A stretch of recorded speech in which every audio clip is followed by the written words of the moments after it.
Welcome to the Apologetics Guy Show. It's the podcast that helps you find clear answers to tough questions about God, Jesus, and the Bible, and then helps you to better explain your faith with both courage and compassion. If we're just meeting, I'm Dr. Mikel Del Rosario. I'm the host of this podcast, and I'm also a professor of Bible and theology at the Moody Bible Institute, and I want to welcome you to my independent show. Well, you're in it for a treat today because our topic is Gen Z and Christian apologetics. How have Christian college students found apologetics training helpful in ministry and everyday conversations? What does it look like for Gen Z to engage with courage and compassion? This episode has two parts. The first part of the episode is a conversation with current students of mine in apologetics class at Moody. And the second segment will be an interview with one of our young alumni who studied apologetics with me and is now in full-time ministry. Well, I have two guests joining me for this first segment, both of whom have worked as assistants for me. First guest is Brianna Chapman. Welcome to the show, Brianna. Thank you.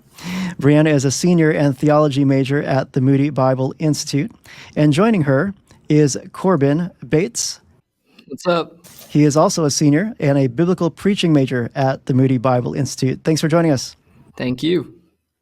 Well, let's just dive into our conversation, and I want to begin with Brianna. Brianna, tell us, what did you think about Christian apologetics before joining our apologetics class? Honestly, I thought that apologetics meant arguing.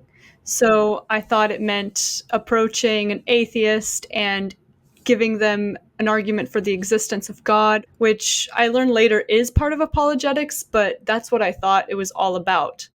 Tell us a little bit about how your view of apologetics has changed since that time.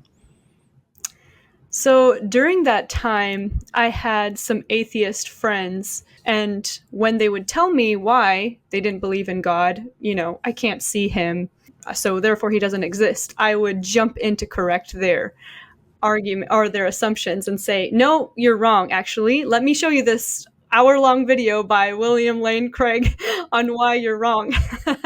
So I learned through your class that apologetics means engaging in a dialogue. And when you engage in dialogue, this does not mean you jump in immediately to correct somebody's assumptions. So this year, I had a conversation with someone at a book sale. She was a Buddhist lady, and she was explaining her beliefs. And, instead of immediately correcting her, I said, tell me more about that. Yeah. Okay, so asking good questions is a Yes. great way to engage people, and then seeking what can we affirm first before wondering what can we challenge, trying to find that common ground, and just getting to know people, right? Because especially with a Buddhist, you don't really know what they believe until you ask them. So it's important to ask people questions. So seeing apologetics as ministry, engaging with courage and compassion, as we like to say in our class. Well, let's go to Corbin now. Corbin, tell us a little bit about your background with Christian apologetics, because I know you've been involved in ministry on college campuses. Tell us about your involvement in apologetics before coming to class. Yeah, for sure. So I got involved with Crew when I was a sophomore at Moody. So it's just been a great experience, even with the class coming in, putting into practice everything we've learned in class, like the next day going to Crew. So it's been fun. Wow. Just give us an example of how one of our class discussions have helped you take your apologetics training to the next level and really made a difference in your ministry. There is a very large Muslim population at UIC. I would say probably about 50% of the people I end up having conversations with either currently are Muslim or grew up Muslim. And so naturally, a topic that comes up a lot is the identity of Jesus Christ. So even this week when we were talking about the historical Jesus, or earlier in the classes when we were talking about the key facts about the resurrection, was that Habermas's 5 key facts? Yeah, Gary Habermas's minimal facts approach. That's right. Right. So like those, for example, I was like, oh, this is great. I'm meeting up with my Muslim buddy that I've been talking to. So I'll just see what he thinks about these, because we've built a friendship at this point. So if I just learned something new, I'll be like, hey, I learned this in school. What do you think about it? Well, that's cool. I'm glad that you're actually able to put these things into practice, like you said, even the next day, and then see how engaging with courage and compassion can look in the life of a college student. Because sometimes it's theoretical, when you read it in a textbook, but then when you actually do it, then you say, oh, this is how it works. And it's actually, so many people have told me the things we talk about in class, sometimes they're not really quite sure when it's going to come in handy in their spiritual conversations. And then it does in their practical Christian ministry, what we call our PCM, that students go out and do every week like you do. Well, Brianna, we talked about combining evidentialism with this experiential narratival approach. Explain how you put those two methods together and how has that been helpful to you? I remember recently I had a conversation with a man who is a religious pluralist, so he thinks that all religions are the same. But he did have questions about the earth and how it could be so finely tuned for our survival.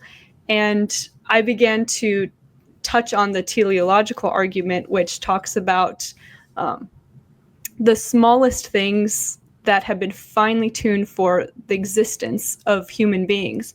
But at the same time, it was a beautiful day and we were looking around and I said, it's so beautiful. Like, you have the trees that change from green to brown and the leaves fall off in the winter. There is a God who cares and who orders the seasons. And that kind of discussion touches on beauty, things that humans appreciate, just their intuition. So that's experiential. Yeah. Yeah, so you can use evidence for God's existence, like you brought up the anthropic principle of the teleological argument, things like that, looking at design in nature, but leading off with the beauty of nature. Where does beauty come from? We have this sense of grandeur when we see nature, and to get people to really reflect on where does this come from? Where does beauty come from? And what is it that's stirred in us when we see God's creation? So that kind of thing, or telling a story about your own life with you experiencing nature, that's a kind of experiential narratival apologetic that then can get people to question and get curious, and then you're able to bring in some of those evidentialist type arguments. Now, you told me, Corbin, that you have made some friends with these Muslims. Tell us a little bit about how you've been able to develop an ongoing relationship with these Muslims at the college campus you're working at. I mean, you never know at the start of a conversation what's going to be a 15-minute conversation and they have to leave and you never see them again, and what's going to be a multiple-year relationship. So there's this guy that I met, I think it was almost 2 years ago at this point, who I was just out there. I had these things called perspective cards. They're one of Crew's methods of sharing the gospel, and they're really cool because the whole point of it is to try and understand the other person's worldview. It's a very dialogical approach, which is what Dr. Del Rosario teaches in class. But I was using these cards and I got to know him. He was explaining his worldview to me, and he was Muslim for sure, but he also had some not quite totally Muslim beliefs, and he was a philosophy major. So a lot of thoughts, really intelligent guy. And so we started chatting, and he told me that he's been talking to Jewish rabbis, he's been talking to Muslim imams, and he's like, I don't know any Christians to talk to, so I'm going to talk to you. And I said, that's fabulous. I'm not a professional, but you know what? Let's see what we can do. And that started really a almost 2-year relationship at this point, where I'll meet up with him once or twice a month, and we will drink tea because he's from Azerbaijan. So he has this amazing tea from Azerbaijan. So we'll drink that when we'll talk about Jesus. And I mean, this one is really a layup for me because I don't even have to bring up Jesus. I show up and the first thing he asks is like, so what do you want to talk about Jesus this week? So it's just handed on a silver platter. But it's just been a really sweet relationship. And throughout these 2 years, he's come to a point where he's no longer a Muslim, but he's not a Christian either. And he said that even though he doesn't believe in Christianity, he hopes that everyone in the world does believe in it because he thinks it's a beautiful religion and great morals. And if it produces people like myself and Brianna and you, then he wants the world to be full of those people. Wow. So I thought that was a beautiful thing to hear from him, that the Lord is already planting and watering seeds of him of loving Jesus. And even though he doesn't accept him as Lord yet, it's just been awesome.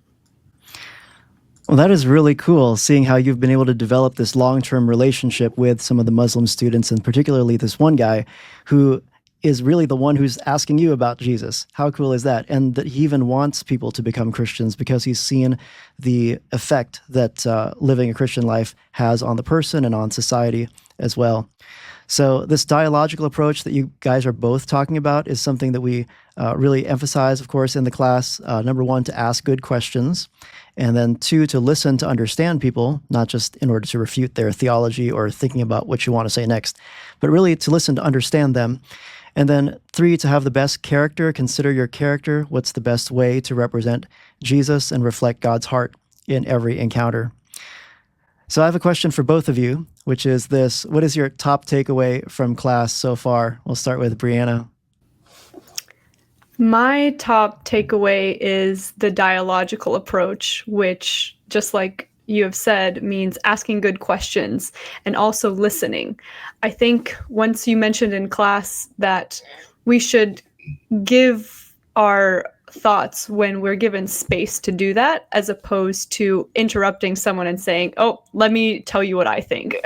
So I found that to be very helpful for me, as people naturally do that if they have any kind of social awareness. Usually they will tell you their view, then there'll be maybe some sort of silence, and then they'll ask, "What do you think?" And that's when you can share or keep asking more questions. Yeah, very good. Corbin, what do you think? What's your top takeaway?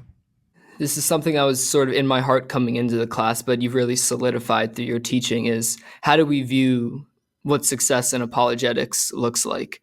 Way too often you see because this is what makes it on Instagram and stuff, right? The people who are pushing really hard, like trying to get people to just convert on the spot. And 90% of your job is sowing and watering the seeds. Like, very rarely you're ever going to see a harvest, but that's not wrong. God works, he works at his own pace, not your pace. And I think in class, when you were talking about how we can love people and grow relationships with them through this dialogical approach, I think that's something that just impressed the importance of that on me. And that's something I want to share with everyone else, because you don't want people to get discouraged. And yeah, just be faithful and keep serving the Lord. He'll take care of the rest. Yeah, real good. So instead of thinking, well, I have to get to the gospel in here in the next 20 minutes, or else I've failed, or if the person is not convinced, then I'm a failure as an ambassador of Jesus, ask yourself, was I a good representative of Jesus today? Did I treat this other person with gentleness and respect? Was I able to explain my faith with courage and compassion? Did I answer them in a way that Christ would want me to? And then say, you know what, I was faithful to the Lord, and may God use that. And maybe you'll never know how that person's spiritual journey ends up, but maybe God was going to use just that one little interaction, and you never know how God's going to use it. We all play a role in the Great Commission that way. Well, one reason that we feature these student stories here on the Apologetics Guy Show is because we have some Christian high school students and parents of Christian high school students as well who listen to the show. And I want you to think right now about the Christian high school student who wants to be equipped to go into any career as an ambassador of Jesus. What would you say to them about the importance of having apologetics training be part of their ministry equipping in college? Training in apologetics is for everybody. Some people may be intimidated and think, apologetics is something that's not for me. I'm not interested in, the nerdy things of Bible students, or theology, and apologetics just seems to fall naturally into that category. But in the book that we are reading, Apologetics at the Cross, actually I have it right here, by Joshua Chatreau and Mark Allen, they said that apologetics is for everybody, whether you're in high school, whether you're out of high school. It's something that you can do and you can be trained in. So I would say go for it. Yeah, I mean, it gives you confidence. There are so many times, especially early on when I was at Crew, like my sophomore year, I'd walk into a conversation and just have no idea what to say, because people who are way smarter than me would just bring up a topic. And there are a bunch of things I just learned through trial and error, and you can definitely learn that way. But it definitely also helps to have a classroom setting where you can just be taught a defense and has something to give someone to think about. So I would say it definitely is helpful to have the training, because it gives you confidence, and because I do think it's extremely important to learn. Well, thanks so much for sharing that. If you're a high school student listening to this, or if you're a parent of a high school student listening to this, I want to share with you what I like to call the best kept secret in Christian higher education, which really shouldn't be a secret. And not a lot of people talk about it. And so I'm going to talk about it on this show. And you want to know the secret? Here it is. At the Moody Bible Institute, your tuition is entirely paid for. That's right. You won't pay tuition when you join us as a full-time undergrad and live on campus right here in downtown Chicago. And you won't even pay the $50 application fee if you use my special code to apply, which I'm going to give you here in a second. But I want you to know that if you do this before March, then you could even be selected to receive a $500 scholarship when you join us on campus and begin classes next semester. So just use my special code. Here it is. Just drop my name. It's literally my name, Mikkel, and the number 50 and the word off. So it's Mikkel 50 off.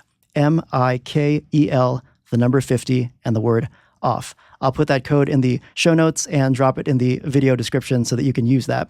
If you're willing to see if God might lead you to join us and study apologetics with me here at the Moody Bible Institute. Well, in this second segment of our episode, we're talking to Jason Cromer. Jason is the Director of Student Ministries at Grace Point Church in Plainfield, Illinois, and he's one of our young alumni from the Pastoral Studies program at the Moody Bible Institute. Welcome, Jason. Hi, thanks for having me. Jason, I remember you were one of the students in the back right-hand corner with Megan Newton and with Nate Lee, who were on the show last time we talked about Gen Z and apologetics. Whenever I think about Nate and Megan, I think about you as well, because you guys were always very involved. But some people think that your generation doesn't value apologetics. How have you come to appreciate apologetics during your time in college? Yeah, going into the class, I had the preconceived notion that apologetics was just endless debate. And for taking the class, I truly became appreciative of apologetics as more of a dialogue, making a defense for your faith with courage, yes, but also compassion for those who don't know Jesus. So we have those conversations boldly to bring them into the kingdom as best we can. Mm-hmm. Yeah, the whole dialogical approach is something that's it's very freeing for students when they learn that, oh, I don't have to have all the answers, and neither do I need to defend the entire content of the Christian worldview in one fell swoop with the person. But seeking to understand people is so important so that we could have those better spiritual conversations. And as we like to say at Moody, we're living on mission, no matter where you get your paycheck. And so you've had experience working outside the church as well. Can you tell us a story about how you've been able to engage with a coworker who maybe saw Christianity a little differently, or maybe someone who was actually hostile to the Christian faith? Yeah, so I've had a couple of experiences working outside of the church, but one comes into mind is this one individual who I worked with. She was very hostile towards Christianity, and she had a lot of challenges and a lot of questions. And there was a point in which when I would approach those conversations, I'd go into work knowing she was working and knowing that this conversation would eventually get to why Christianity is bad or why the Bible is not real or any of these questions. And through the dialogical approach, through just having a conversation with her, we really started to break down some of those preconceived notions and just simply asking like, hey, you say there's contradictions in the Bible. How about you give me an example of what you mean by contradiction? Not in a debate, not in a just I'm trying to show I'm smarter than you. Just I really want to understand your position so that I can show you my position. I really noticed that the next conversation, she was a little bit less hostile. And it really invited her to come back and have another conversation. So it wasn't a one fell swoop, I'm going to defend the faith and this is where I stand with my sword. It was, hey, we work 8 hours a day together. Let's have a conversation while we're here. Yeah, so sometimes just inviting someone into the next conversation might be your best move, and keeping those lines of communication open, because some people forget that we're not answering questions, we're answering people. And sometimes for the sake of what they think is winning the argument, they're going to lose the opportunity to really engage with the person and continue this conversation with them. But being gracious and being kind and very generous, that's something that is, it bolsters our case rather than tears it down, right? Because we want it to be congruent, what we say we believe, and then how we actually share our faith.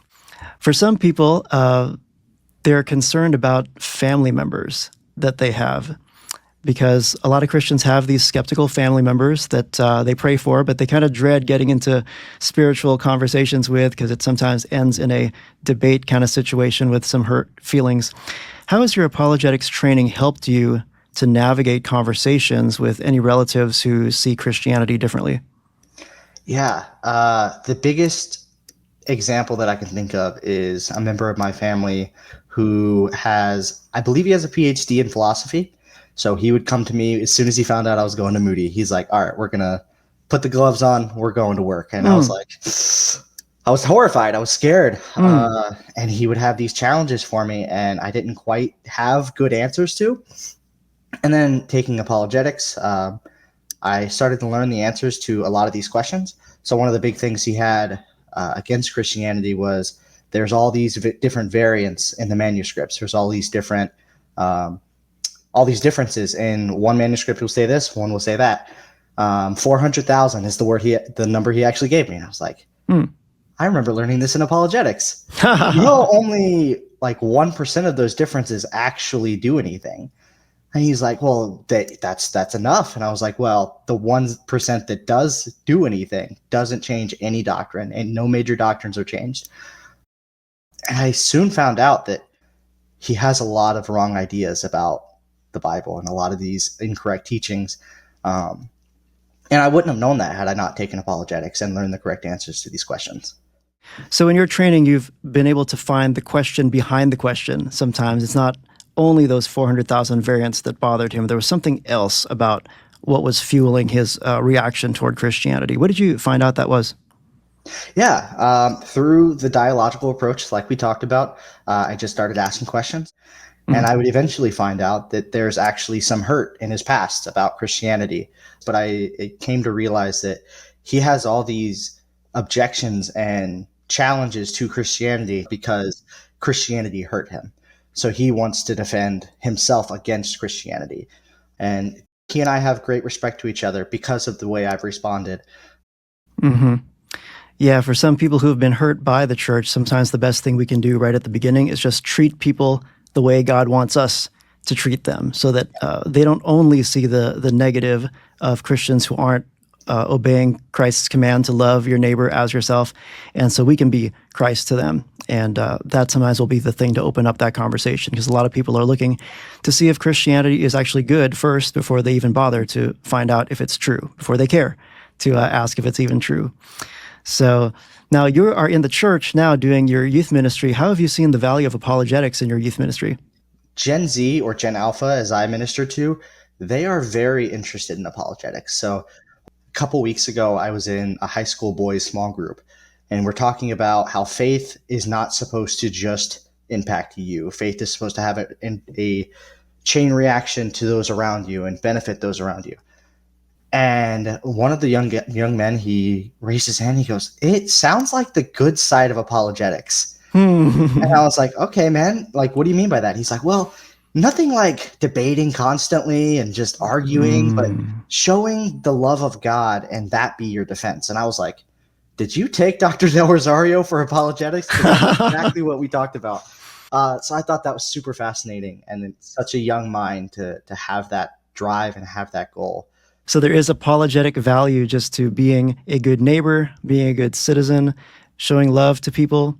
As Jesus says, by this all men will know that you're my disciples if you have love for one another. If people see how we treat each other in the church and how we treat other people outside, then they might be more interested in seeing this different way to live. How is it that you guys have a different way to live? It reminds me of one of the early Christian apologists, Greek apologists by the name of Athenagoras. And he wrote this letter to the emperor where he says, there are people in the church who are artisans, who are old women, people who are uneducated, and yet if they can't give this philosophical defense and be really eloquent with their speech, by their deeds, he says, they exhibit the benefit arising from their persuasion of its truth. And he says things like they give to those who ask. They love their neighbors as themselves. Defending Christianity in terms of being good citizens. The Christians are actually good for society. Think about the Christian high school student. I know you work with a lot of Christian high school students, but think of the maybe juniors or seniors who are looking at Christian colleges. What would you say to them about the value of choosing a school where they can get apologetics training as part of their program? Yeah, on a scale of 1 to 10, I would say 11. Let's just say you never have a conversation about, and where you have an opportunity to engage in these dialogues, your own faith will be strengthened. So I remember before taking an apologetics class or even taking a theology class, my own questions were barriers for me. I'd be struggling and wrestling with, which is good in and of itself. But I came out of those classes with my own strength or faith strengthened, because I learned the questions of the problem of evil, which I had always wrestled with, or I learned that maybe these variants aren't as big deal as we make them out to be, or any insert apologetic question here, like through taking apologetics or taking training like this, I definitely had my faith strengthened. Well, thank you so much, Jason, for being on the show and joining us and sharing your stories today. Thank you for having me. It's been a joy. And if you're a high school student joining us for this episode today, and you're open to seeing if God would lead you to join me here at the Moody Bible Institute, you can apply for free using my special code, and you can get a shot at the $500 scholarship when you join us in the fall. I'll drop a link to the application and my special code in the show notes so that you can check that out. Once again, the code is just my name. It's Mikel 50 off. That's MIKEL, the number 50 and the word off. Thanks again for joining us on this episode. I'm your apologetics guy, Dr. Mikel, and until next time, keep the faith.